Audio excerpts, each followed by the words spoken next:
Personal versus natural interest. In this lesson, we're going to look at personal interest and national interest. We're going to compare them and try and figure out what they both are. So our objectives for the day are to understand the meaning of national interest when it comes to foreign policy and to be able to describe types of foreign policy. So again, we're trying to figure out what or why countries get involved in different situations.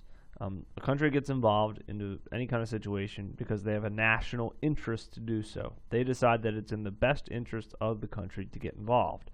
So we're going to try and look at what national interest is and why countries decide to get involved in things. Before we do that, we're going to look at what personal interests are so we can kind of compare it. So we can think about our own lives and things that we're interested in and try and compare that to countries. So first, what are personal interests? Personal interests are concerns for one's own advantage and well-being. So, for example, you have a personal interest to remain safe and make sure that you're secure. You do certain things to make sure that you are safe. For example, you might decide that it's not a very good idea to walk by yourself at night. That's within your personal interest and something that you see as necessary to maintain your security and your safety. Another thing is economics or money. You might decide to get a job because you see it as in your best interest to have a job, to have a source of income. That's your personal interest. It's something that you decide and that you're going to be involved in. You can also have personal interests in values and beliefs, meaning that you decide certain things, like religion, for example, are incredibly important to you, and that you're going to do things to make sure you continue to see those things as important. All these things are things that motivate us because we see them as something that is the best for us. We do things based on what we feel is going to provide the best opportunities for us personally. That's what a personal interest is. When you decide if something is good for you and then therefore decide to engage in that activity. Give you an example. If you decide that it's in your personal interest to become a veterinarian, to act on that personal interest, you would go to vet school. That's just an example of a way that you can engage in a personal interest. You can kind of think about it like a goal that you might have. So then what are national interests? National interests are the same thing as personal interests, but instead of what's best for an individual, it's things that are best for an entire country. So we call them national interests. Who gets to decide these? Usually the government. And what they try and think about is, will this thing be good or beneficial for the country as a whole?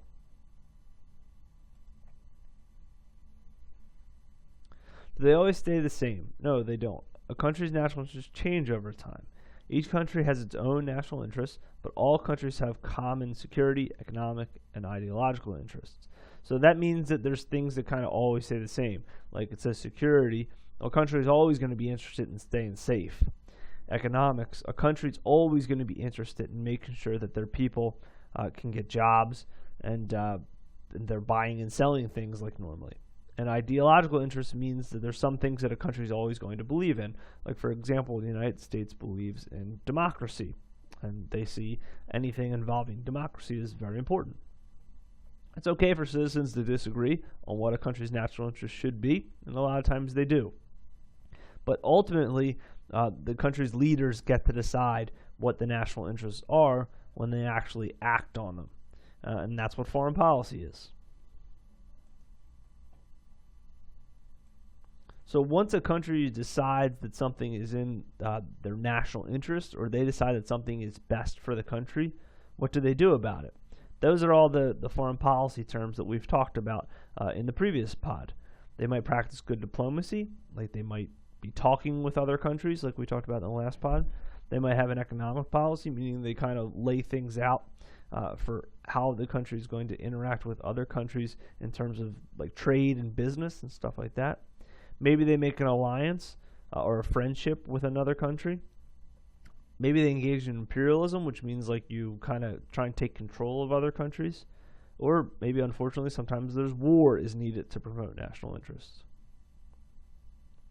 So anything that you see the United States getting involved in outside of the country, whether it be conflict or cooperation, it's something they're doing because they see it as important. They see it as something that's in the best interest of the country as a whole.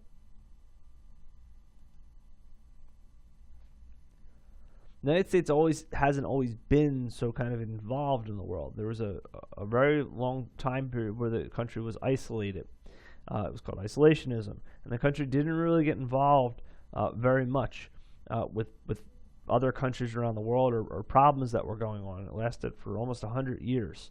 But things kind of shifted in the 1890s, and the United States started to become much more involved in things around the world. And the reason for that shift is just the country changed, became a little more powerful. The United States decided that it was important to kind of know what was going on in the world around it, because the world around it was starting to have more of an effect on what was going on in the United States. So the United States decided that it was in the interest, or the best interest of the United States, to be more involved and to stop being so isolated. So there's good things and there's bad things about national interests. If you decide that you have a national interest and you want to do something about it as a country, that means you're going to have to get involved in something. So what can be bad about that? National interest can get us involved in conflict, which costs us politically, economically, and socially. That just means that once you get involved in a conflict and you decide to get involved in it, you're in that conflict, and you might start making enemies. You might end up spending a lot of money on that conflict, and it could tear your people apart because the people in your country might not want to be involved in that conflict. So you have to be very careful when you have a national interest that leads to your country being involved in a conflict. Well, how is it a good thing, though? And what can you do to influence it? It's important to vote for presidential candidates who you trust and have some knowledge concerning foreign policy. This is one way presidential elections can truly change the future of America, for the good or bad. Presidents are the people that kind of drive foreign policy. So if you think that how the country interacts with other countries is important, that's something really, really important to look at about presidential candidates when you're voting.